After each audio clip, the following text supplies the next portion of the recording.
मेरा भारत देश महान है क्योंकि मेरे देश की पहचान किसान है। नमस्कार, बहुत स्वागत। डीडी किसान देख रहे हैं, मैं हूं आपके साथ राधिका चौधरी। आज डीडी किसान की टीम राजस्थान जयपुर पहुंची है। आपको बता दें कि आज हमारी टीम कृषि अनुसंधान संस्थान जयपुर में है। यहाँ हमारे साथ किसान भाई हैं, वैज्ञानिक हैं, डॉक्टर हैं। आज हम बात करेंगे मोटे अनाज पर, उस अनाज पर जो गरीबों का भोजन कहकर धुतकार दिया जाता था, लेकिन अब ऐसा नहीं है। अब इस भोजन को देश में नहीं विदेश में भी पहचान मिलने जा रही है। अब हर किसी की थाली में ये भोजन आपको नजर आएगा।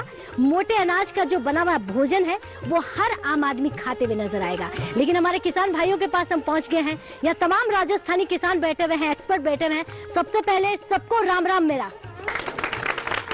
किसान भाइयों का स्वागत के साथ जानकारी हमारे एक्सपर्ट से ले लेते हैं कि मोटे अनाज को लेकर राजस्थान जो सबसे आगे है, जाना जाता है, लेकिन यहाँ के किसान कितने जागरूक है हमारे एक्सपर्ट है। जी सर, खड़े होइए। क्या नाम है आपका? मैं डॉक्टर अर्जुन सिंह बलौदा, निदेशक राजस्थान कृषि अनुसंधान संस्थान दुर्गापुरा जी। मैं हमारे सभी किसान भाइयों का इस राजस्थान कृषि अनुसंधान संस्थान प्रांगण में स्वागत और हार्दिक आभार अभिनंदन करता हूँ।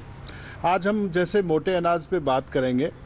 जैसे अभी बात करी अपन ने कि राजस्थान एक सबसे ज़्यादा प्रोडक्शन करने वाला प्रदेश है जो मोटे अनाज में है। और हम बाजरे को, पहले आपने देखा होगा हमारी थाली में बाजरा होता था, हमारे पेरेंट्स थे वो बाजरे के सारी चीज़ें बना के खाते थे। एक टाइम की रोटी वो खाते थे, वो जो खिचड़ी बनती है हमारी शाम के टाइम पे खिचड़ी खाते थे। लेकिन हम बीच में इस पूरे बाजरे को हम भूल चुके हैं हमारी थाली से।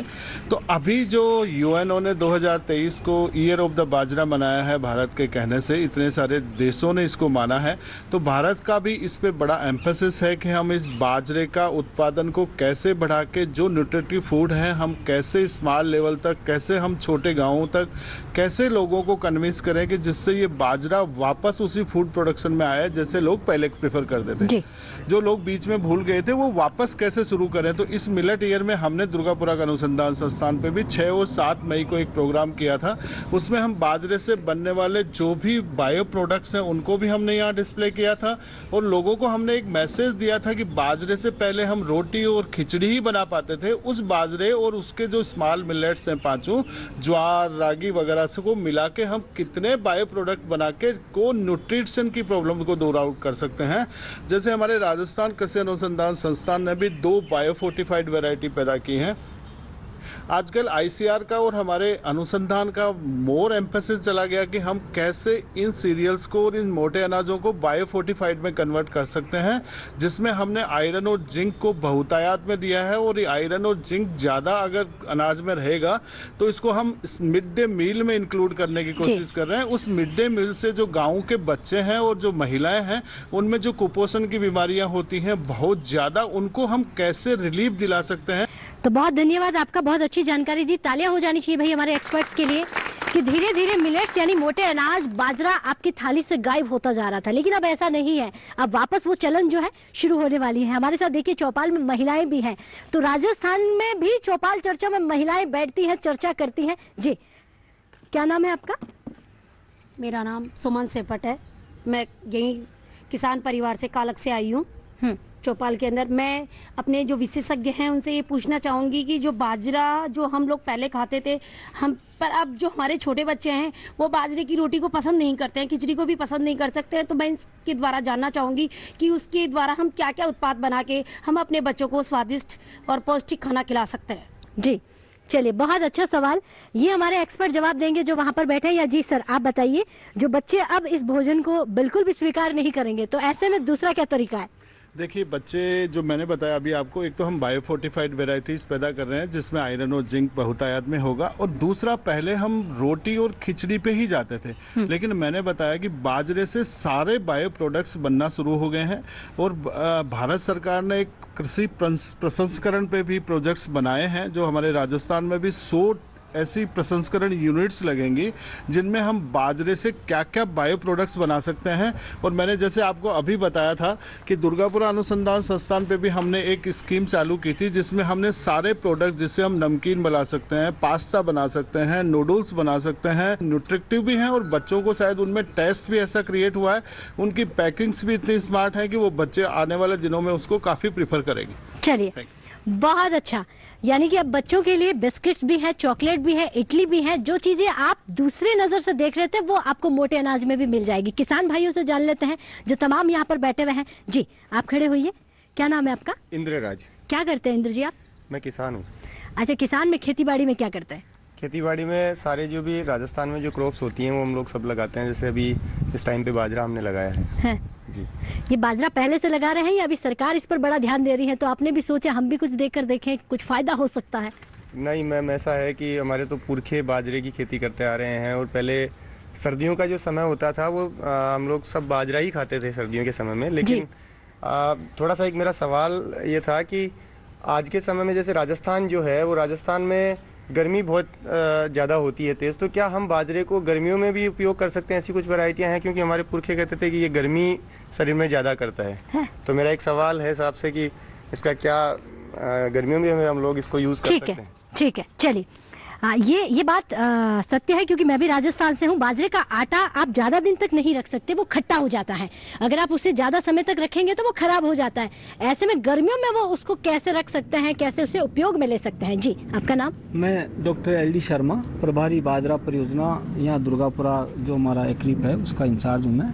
और हमारे यहाँ से कई तरीके की किस्में विकसित की गई है। उसमें सबसे पहले तो मैं इनका किसान भाई का जो सवाल है उसका जवाब दूं मैं कि आजकल जो बाजरे का जो आटा खराब हो जाता है, जिसे डेंसिटी बोलते हैं, खराब हो जाता है, उसके लिए अपने सेंटर ऑफ एक्सीलेंस हमारे हरियाणा में भी यूनिवर्सिटी में एक है, वो उन्होंने कई टेक्नोलॉजी विकसित कर रखी है कि उसमें बाजरे को पहले से ट्रीट करके और उसके बाद में उसका आटा बनाते हैं, तो काफ़ी टाइम तक वो रह सकता है, उसको काम में ले सकते हैं। दूसरा इन्होंने कहा कि गर्मी में भी इसमें काम में ले सकते हैं क्या? तो अपन पहले जो थे वो सीधे अपन चपाती, राबड़ी, रोटी इसी में काम में लेते थे, इसलिए अपन थोड़ा इसको सर्दियों में प्रेफर करते थे, जिसमें छाछ और दही इसके साथ में काम में लेते। चलिए, बहुत धन्यवाद आपका। तो बहुत अच्छी जानकारी जो है हमारे किसान भाइयों ने मांगी है और हमारे एक्सपर्ट्स ने दी है। तो और भी हमारे किसान भाई हैं, उनसे जानकारी लेते हैं जो क्या कहते हैं मोटे अनाज पर। जी क्या नाम है आपका? मेरा नाम श्रवण कुमार है और मैं बाजरे की खेती भी करता हूं और मेरा इक्विपमेंट का भी काम है। मैं एग्रीकल्चर यंत्र भी बनाता हूं और मैं ये इन जो एक्सपर्ट बैठे इनसे ये पूछ रहा हूं कि जो हमारे जो बीकानेर बाड़मेर साइड में जो बाजरा होता है उसमें खाने में स्वादिष्ट थोड़ा अच्छा रहता है, और हमारा इलाका जो यहाँ सिकर बेल्ट है उसमें जो हम बाजरा बोते हैं वो खाने में स्वादिष्ट नहीं है, तो उसमें क्या फ़र्क है, यही पूछना चाहता हूँ मैं। जी चलिए बैठिए, आप आपके सवाल का जवाब लेंगे, लेकिन एक किसान भाई का और सवाल ले लेते हैं। जी क्या नाम है आपका? मैं कैलाश तलवारिया। जी तलवारिया जी, क्या करते हैं आप? जयपुर से किसान हूँ। बाजरा और मूंग के उत्पादन में हम यही जानना चाहते हैं कि हम उसका वैल्यू एडिशन कैसे कर पाएं। कोई स्मॉल प्रोसेसिंग यूनिट्स हमें एक्सपर्ट बताएं कि जिससे हम लगा के किसान ज़्यादा से ज़्यादा मुनाफा उन फसलों से ले पाएं बाजरे से। चलिए बैठिए, मैं आपके सवाल का जवाब लूं, लेकिन एक्सपर्ट से जान लेती हूँ। प्रसंस्करण के लिए हमारा जो मार्केटिंग बोर्ड है गवर्नमेंट ऑफ इंडिया ने 100 यूनिट राजस्थान में लगाने के लिए सब्सिडीज का प्रोविजन कर रखा है। उसके लिए हमने उनसे बात भी की थी, एक एप्लीकेशन भी हम उन लोगों को भेजी थी। जिन लोगों को जानकारी नहीं है, आप उनको जानकारी कैसे दे रहे हैं? आपकी क्या भूमिका बनती है?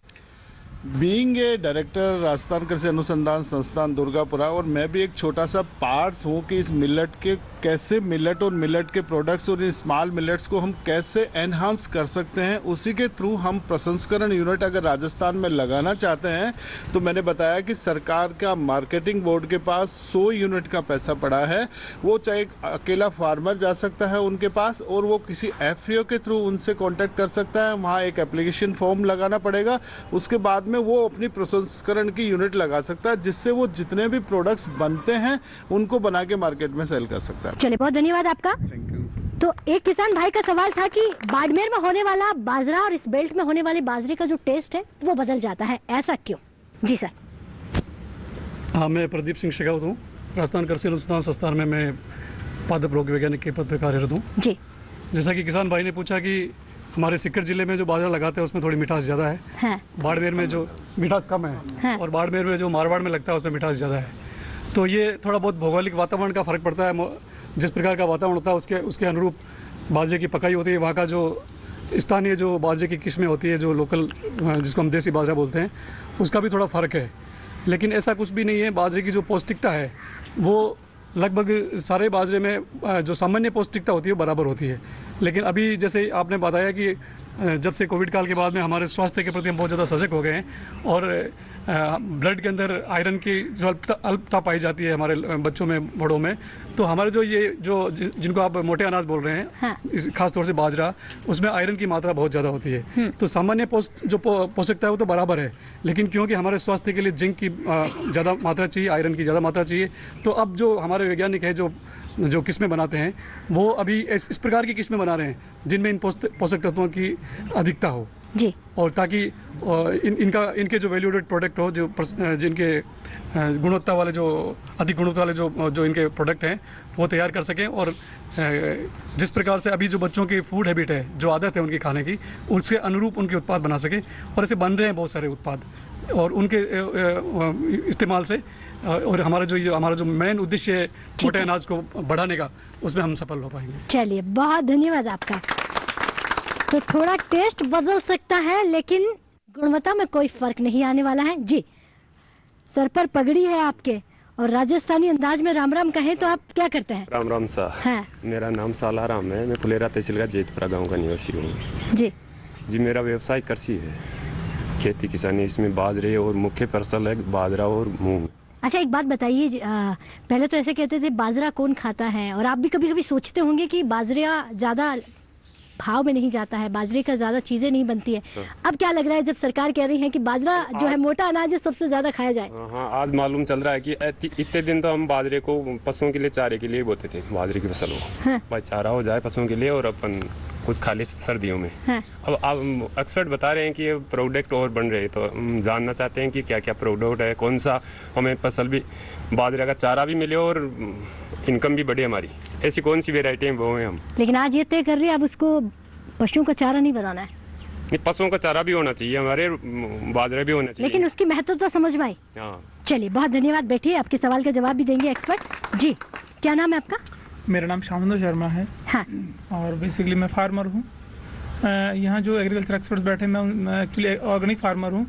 तो मेरा सवाल इनसे ये रहेगा कि खरीफ की फसल में 2 बीमारियाँ बाजरे मुख्यतः होती है, एक तो फड़का और एक सफ़ेद लट। क्या इन पर जैविक नियंत्रण संभव है, और संभव है तो वो उपाय क्या है?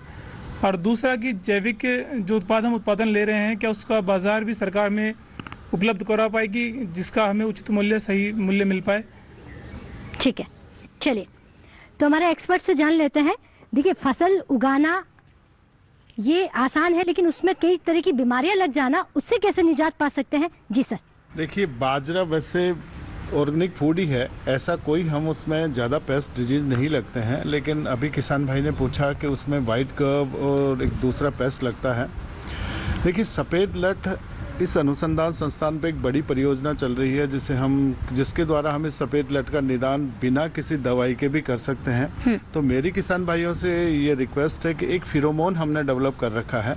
राजस्थान में जो सफ़ेद लट है वो होलोट्रैकिया कंसनगिनिया एक स्पीसीज है, उसका एक राजस्थान का हमारा ही देश है जिसने एक उसका फिरोमोन निकाल रखा है।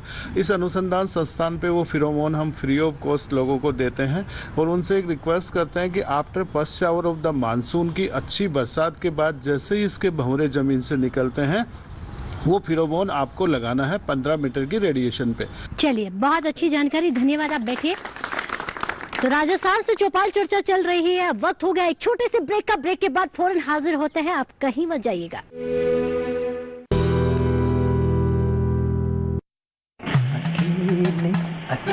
अरे वाह भैया, अकेले अकेले। अरे तू भी ले, पर खाएगा कैसे? मैं ऑर्गेनिक खेती की बात कर रहा रे बेटे।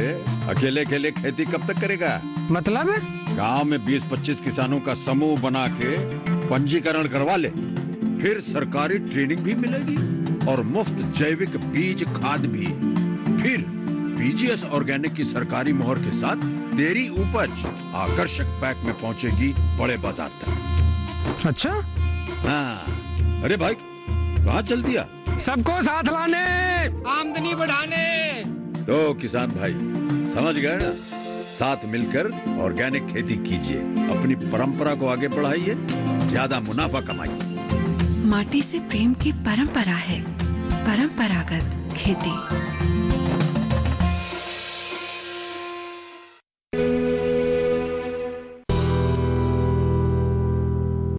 ब्रेक के बाद बहुत स्वागत, चर्चा शुरू करते हैं और जानकारी लेते हैं। हमारे साथ एक्सपर्ट बैठे हुए हैं। जी सर, किसान भाइयों का सवाल है कि हमें जानकारी नहीं थी, अब जब जानकारी मिल गई है तो अब हम ज्यादा से ज्यादा बाजरा उगाने का प्रयास करेंगे, तो ये जानकारी और ज्यादा किसान भाइयों तक आप कैसे पहुंचाएंगे?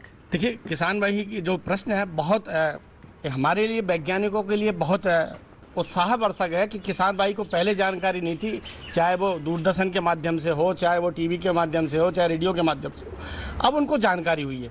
तो हमारा ये जो प्रयास, हम लगातार जुड़े हुए किसान भाइयों से कि जो हमारे अनुसंधान क्षेत्र पर नित नई जो वैरायटीज निकल रही हैं, किस्में निकल रही हैं, हम चाहे वो राष्ट्रीय मौसम सेवा योजना हो, चाहे वो हमारे समाचार पत्रों के माध्यम से, हम किसान भाइयों को लगातार दे रहे हैं। फिर भी अभी हम जो अनुसंधान कर रहे हैं, जैसे हमारे अनुसंधान संस्थान है RHB 233 है, RHB 234 है, ये ऐसी किस्में हैं जिनमें कि हाई जिंक और हाई आयरन है, और इनको यदि किसान भाई लेता है तो चाहे वो FPO के माध्यम से दे, बायबैक का भी आजकल प्रोविजन आ रहा है कि वो नया किसान से जो भी उत्पाद लेगा, किसान FPO वापस परचेज कर लेगी, तो इससे किसान को दोहरा फायदा होगा। ठीक है, एक तो उस क्षेत्र में जागरूकता बढ़ेगी, दूसरी बात किसान को अपनी उपज का अच्छा मूल्य मिलेगा, तो उसकी आय में भी सकारात्मक वृद्धि होगी। तो जिसे हम ये कह सकते हैं कि किसान की जो स्थिति है, जो राष्ट्रीय सरकार की जो योजना है कि किसान की आय में दुगने या उसकी आय बढ़े, तो उसमें भी एक जो योजना है उसमें भी एक सकारात्मक कदम होगा कि हम ऐसे ऐसे किसान भाइयों को जानकारी दें और किसान भाई हमसे जुड़ते रहें। चलिए, बहुत धन्यवाद आपका। तो मोटे अनाज को लेकर सरकार ने मोर्चा संभाल लिया है, डीडी किसान ने भी संभाल लिया और राजस्थान पहुंच गया है मोटे अनाज को लेकर चर्चा करने के लिए। जी, क्या नाम है आपका? गंगाराम सेपट। जी, क्या करते हैं आप? खेती करता हूँ। अच्छा, खेती में इस बार क्या क्या बोया आपने? इस बार बाजरा है, गंवार है, मूंगफली है, खीरा है, ये लगा रखा है अभी। लेकिन ज्यादा फसल जो है आप किसकी उगाते हैं, बाजरा या फिर और कोई अन्य? बाजरा और सब्जियां उगाता हूँ ज़्यादातर। पहले जो बाजरे की देसी किस्में हैं उनमें और आपकी बायो फोर्टिफाइड जो वेराइटियाँ हैं उनमें क्या फ़र्क है, और साथ ही बायो फोर्टिफाइड वेराइटी जो है वो हमें किस प्रकार से मिल सकती है, उनके बारे में हमें बताएं। चलिए बैठिए, बहुत धन्यवाद आपका। तो आपके सवाल का जवाब लेंगे, लेकिन यहाँ पर और किसान भाई हैं, उनसे भी जान लेते हैं। जी सर। राम राम, मेरा नाम सुरेंद्र अवाना है, मैं जयपुर जिले के बहराना गाँव से हूँ। सबसे पहले तो हमारे माननीय प्रधानमंत्री जी को धन्यवाद दूंगा कि मिलेट ईयर अगला साल जो वर्ल्ड लेवल पे मिलेट ईयर बनाने जा रहे हैं, इसके लिए हमारे राजस्थान को खास तौर से मोटे अनाज जो हम पैदा करते हैं उसका अगर वर्ल्ड लेवल पे मार्केट में डिमांड बढ़ेगी तो हम राजस्थान के किसानों को फ़ायदा होगा। दूसरा मैं ये बताना चाह रहा हूँ कि थोड़े दिन पहले ही जोबनेरी यूनिवर्सिटी के VC साहब से हमने बात की और आज मैं निवेदन किया है, यहाँ रारी के डायरेक्टर साहब बैठे हैं अर्जुन सिंह जी, कि हम किसानों को थोड़ी सी ट्रेनिंग करवाएं कि हम ये जो आप बता रहे हो कि मोटे अनाज से काफ़ी प्रोडक्ट बन सकते हैं, हमारे बिस्किट हैं या और दूसरे प्रोडक्ट आपने बताया कि नमकीन भी बन सकती है, इसके मुरमुरे भी बन सकते हैं। तो हम चाह रहे हैं कि जल्दी ये जो अगली बाजरे की फसल कटे उससे पहले हमें अगर ये ट्रेनिंग करवाएं तो हम किसानों को और भी हमारे जो मोटे अनाज की फसल है इससे हमें और भी इनकम बढ़ेगी हमारी और हमें लाभ होगा। चलिए, बहुत धन्यवाद। सुरेंद्र अवाना जी एक सफल किसान है और लगातार किसान भाइयों के साथ बैठकर चर्चा करते हैं और किसानों को आगे बढ़ाने पर बात करते हैं। जी, क्या नाम है आपका? मेरा नाम सीताराम टोडावत है, मोहना मंडी केसर नगर का रहने वाला हूँ, संगनेर तहसील का। तो खेती बाड़ी में क्या क्या करते हैं? बाजरा है, मूंग है, मक्का भी बोई है, अब की बार मैंने मक्का की भी बढ़िया फसल है और बाजरा भी लगा रखा है। अच्छा, आपको मालूम है? प्रोडक्शन का मालूम नहीं था हमारे को, हम तो क्या है कि खेत में काम करने वाले आदमी हैं। अब आज हमारे को पता लगा कि इतने प्रोडक्शन बाजरे से बन रहे हैं, इतना बिस्किट भी बन रहे हैं और भी कुछ काफ़ी चीज़ें बन रही है। तो हमारे को तो आप ये जो अधिकारी हैं इनसे मैं ये रिक्वेस्ट करूंगा कि हम तो बाजरे के लिए इतना रुझान पैदा कर देंगे, हमारे को तो ये बताओ कि फसल 2 बार लें हम और इसका प्रोडक्शन शुरू करें। चलिए बैठिए, वो ट्रेंड करें इस मामले में। ठीक है, बहुत बहुत अच्छा कहा कि आप तो हमें इतनी जानकारी दे दीजिए कि हम तो सिर्फ बाजरा ही बाजरा उगाएं और वो सोना ही सोना हमारे किसान भाइयों को दे। तो ये एक्सपर्ट की जिम्मेदारी अब डबल होने वाली है। बिल्कुल मैम, इसके लिए हम सब एक्सपर्ट तैयार हैं और ये अनुसंधान संस्थान इनके लिए हमेशा तैयार है। हाँ। जैसे अवना जी ने कहा कि प्रसंस्करण पे हमारे को एक ट्रेनिंग की जाए, इसके लिए ये अनुसंधान संस्थान बिल्कुल तैयार है। हम एक्सपर्ट्स को बुला लेते हैं क्योंकि जैसे मेरे साथी LD शर्मा जी ने बताया कि इंडिया के अंदर बहुत सारे एक्सपर्ट हैं जो हमने उस सेमिनार में भी बुलाया था। उन एक्सपर्ट्स को बुला के हम इन किसान भाइयों से 2-3 दिन के एक ट्रेनिंग प्रोग्राम रखवा लेते हैं, जिससे हम कैसे इस बाजरा के कितने सारे बाजरा और स्मॉल मिलेट्स के कितने बायो प्रोडक्ट्स को हम बना सकते हैं, उनका कैसे लॉन्ग ड्यूरेशन तक उनको हम बाजार में रख सकते हैं जिसकी उसकी क्वालिटी खराब नहीं हो, ऐसी हम एक ट्रेनिंग आयोजित करेंगे। दूसरा, एक किसान भाई ने पूछा कि जो बायो फोर्टिफाइड वेराइटीज आती हैं, जैसे कैलाश जी ने बताया कि हमारे अनुसंधान संस्थान ने RHB 233, RHB 234 जिनमें जिंक और आयरन की बहुतायत है, वो वैरायटी हमने बायो फोर्टिफाइड यहीं से विकसित की है और इस बार हमने RSSC को उसका बहुत सारा बीज प्रोवाइड करवाया है और आने वाले दिनों में जितना बीज काश्तकारों को चाहिए इन दोनों वैरायटीज का, जो हम खुद भी कर रहे हैं कि हमने एक MOU भी साइन किया है निपटम वगैरह के साथ में, जिससे हम इस वैरायटी का सीड काश्तकारों को देंगे, उसको हम वापस प्रोक्योर भी करेंगे। चलिए, थैंक यू, बहुत धन्यवाद। एक ऐसी चर्चा जो लगातार किसानों के सवाल होते हैं, एक्सपर्ट्स के जवाब होते हैं, और देखिए चर्चा का सीधा सीधा मतलब भी यही होता है कि यहाँ समाधान हो, सवालों के जवाब मिले, और वो समाधान हमारे यहाँ पर DD किसान के माध्यम से किसानों को मिल रहा है।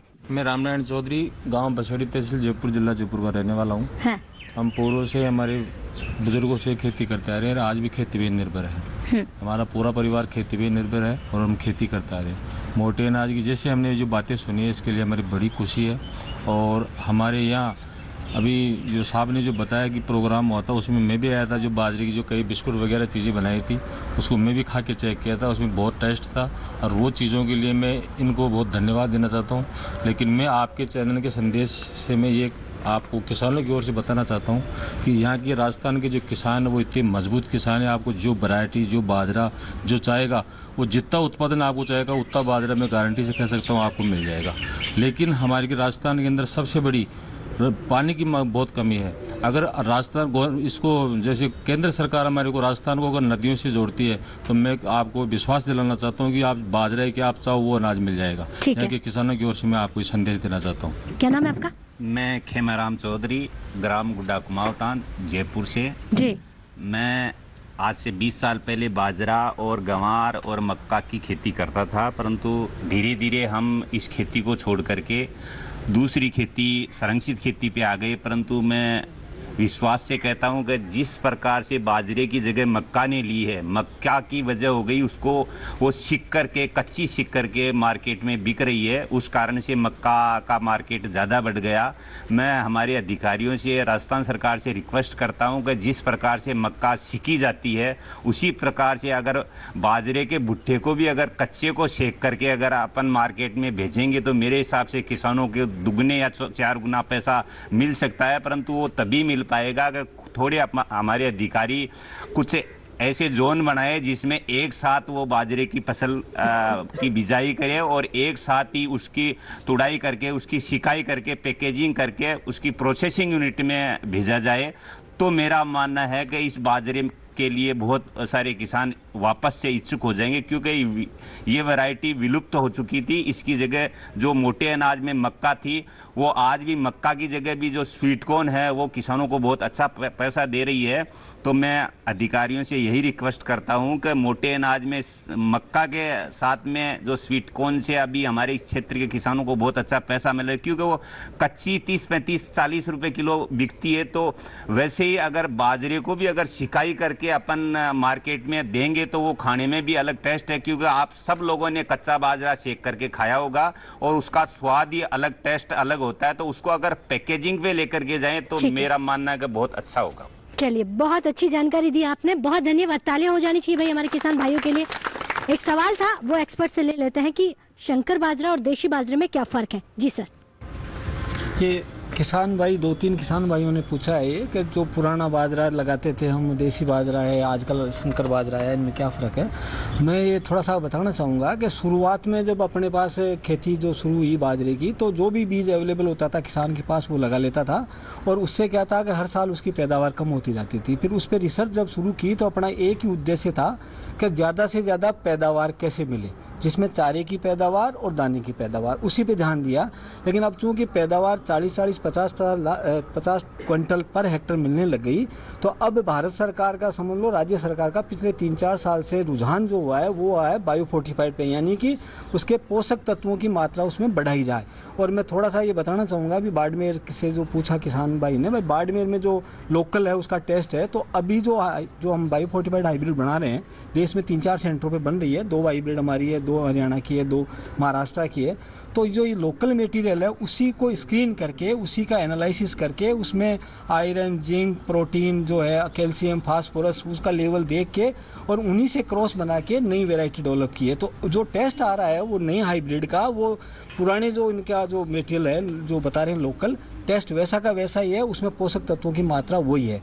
इसलिए बीच में जो फेज आया था उसमें उसकी पोषक तत्वों की मात्रा कम थी, पैदावार ज़्यादा थी। लेकिन चूंकि हर किसान जानता है और हर वैज्ञानिक को भी पता है कि बाजरा केवल दाने के लिए बनाया नहीं जाती है, नई वैरायटी चारे के लिए भी बनाई जाती है, क्योंकि दाने के साथ में चारे की जो है महत्ता वो उतनी ही है। तो आजकल जो वैरायटियाँ आ रही है वो डुअल पर्पज़ वैरायटी आ रही है, जिनमें चारे की मात्रा भी ज़्यादा है और दाने की। जैसे हमारी वैरायटियाँ जो दोनों ये बताई अभी डायरेक्टर साहब ने, उसमें चारे की जो है वो 70 से 75 क्विंटल है, दाने की पैदावार 30 से 35 क्विंटल है। तो इसमें पोषक तत्व होने की वजह से उसकी न्यूट्रिशनल वैल्यू ज़्यादा है। और ये आरएसएससी और एनएससी लगातार पिछले 2 साल से इनका प्रोडक्शन प्रोग्राम ले रही है, किसानों के लिए उपलब्ध है, आरएसबी 233 और 230 के नाम से। लेकिन ये 3 महीने 85 दिन से पहले नहीं पकती है, इसलिए उसी एरिया के लिए रिकमेंड की गई है जहाँ की 500 mm से ज़्यादा बारिश होती है। ठीक है। तो मैं ये कहना चाहूँगा किसान भाइयों को कि इनका बीज उपलब्ध है और ये बायो फोर्टिफाइड पे ज़्यादा ध्यान दें लगाने में, ताकि इनका चारा भी बढ़ेगा, इनकी पैदावार भी बढ़ेगी और साथ में इनका न्यूट्रिशनल वैल्यू भी है, इसलिए इसका टेस्ट भी इनको पसंद आएगा। चलिए, बहुत धन्यवाद आपका, बहुत अच्छी जानकारी दी हमारे वैज्ञानिकों ने, हमारे एक्सपर्ट ने किसानों को मोटे अनाज को लेकर। वो मोटा अनाज बहुत ज़्यादा इसमें डिस्टेंस का है, उसकी भरपाई करने के लिए अब भारत सरकार तैयार है, डीडी किसान तैयार है और यहाँ के तमाम एक्सपर्ट तैयार हैं। किसान जागरूक है, समझदार है, जानते हैं कि ज़्यादा फायदा कहाँ है और जहाँ मुनाफा है, कम लागत है, तो हम उसी खेती को करेंगे। और हम भी चाहते हैं कि आप ज़्यादा से ज़्यादा मोटे अनाज की तरफ जाए। तो आज की चौपाल चर्चा में इतना ही। राजस्थान में हैं हम और राजस्थान के अलग अलग जगहों पर जाएंगे, अलग अलग किसानों से मिलेंगे और आपको बताएंगे कि यहाँ हमारे राजस्थान में क्या कुछ हो रहा है, क्या कुछ खेती की जा रही है, तमाम वो चर्चा करेंगे। तब तक के लिए नमस्कार।